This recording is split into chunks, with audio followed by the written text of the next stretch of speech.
Joe, thank you so much for shedding some light on what's in store for our kid. We spent a lot of time looking into how your industry works, and it seems most positions are as a freelancer.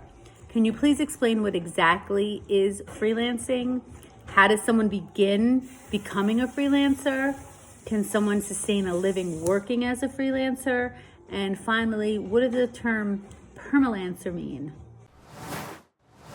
Wow, looks like you did your homework, because the word freelancing isn't just something that pops up into conversation.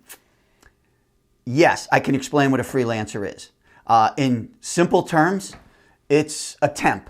It's a job that you get and you're not permanently attached to it. There is no staff position. You're not on whatever company hires you, you're not part of their normal staff position.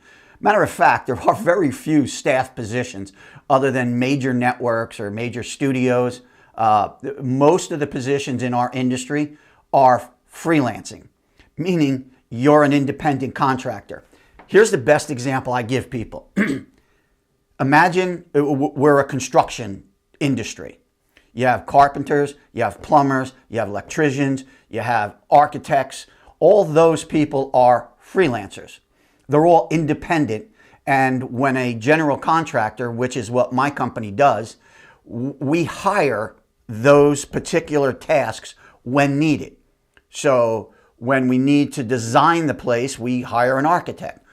I use writers and producers in those positions. Then we move on to, okay, now we have to start building it. So you're going to need somebody to dig the foundation.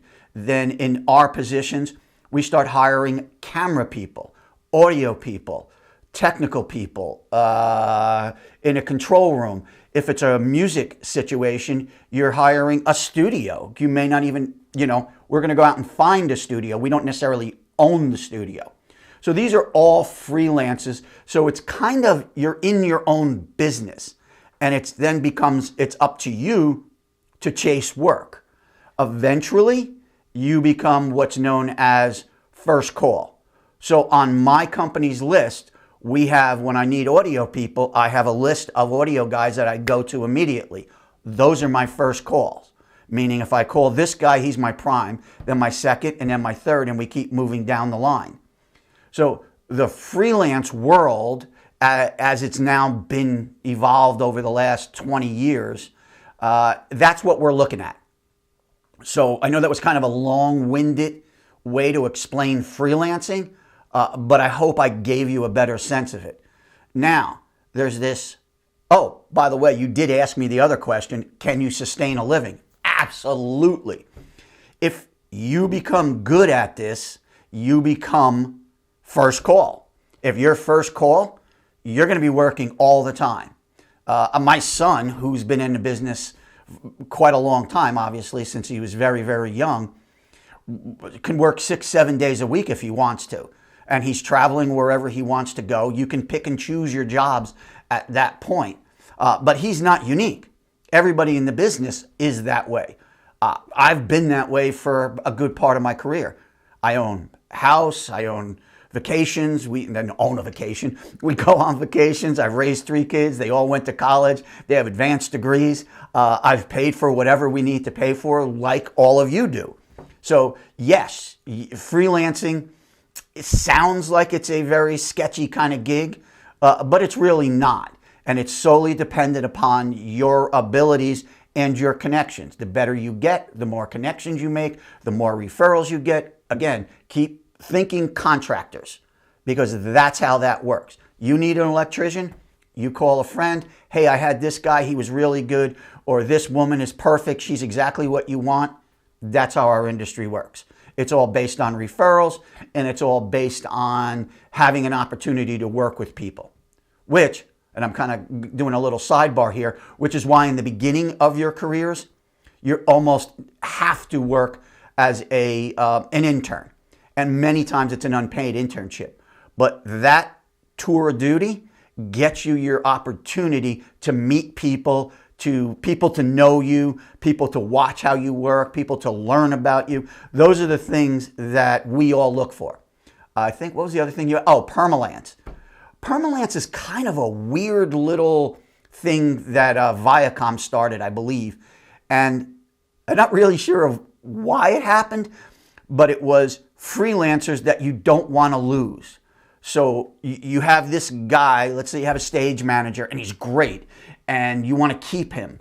Or you have a graphics girl and you want to make sure that you keep this graphics woman working all the time. Well, there's a point at which you can't, because if you keep them longer than a particular time in 1 year, they then have to be, they're entitled to benefits, they're entitled to pensions, they're entitled to whatever your staff gets. So the way to kind of get around that, and this is out of my depth right now, but the way to get around that is to not hire them for a couple of weeks and then bring them back. So that way they're still in a freelance status, but they know they have continual work, so they're not going to go looking for other work. The exact same thing happens in the music industry. A lot of massive bands, major bands, not massive bands, major bands have, a lot of the side guys are not attached to the band itself, which is a corporation. They are hired guns, hired freelancers. And the same thing happens. If they're not on tour and you let those side guys go, then when you have to go into the studio or you want to go back on the road and you want that same band with you, band members, they're not going to be available because they're not going to sit home and wait because they don't know if they're going to get the gig back. So that's where the kind of permalance, that's a term used. I don't really know how official it is. And I don't know if I was exactly correct about how, why it functions as it does. But freelance, I know for a fact. Freelance is freelance. And it exists in everything. It exists on Broadway. It exists in theater. It exists in, television. It exists in film. It's across the board. Anywhere there's production, you're going to find freelancers. All right? Cool. Ciao.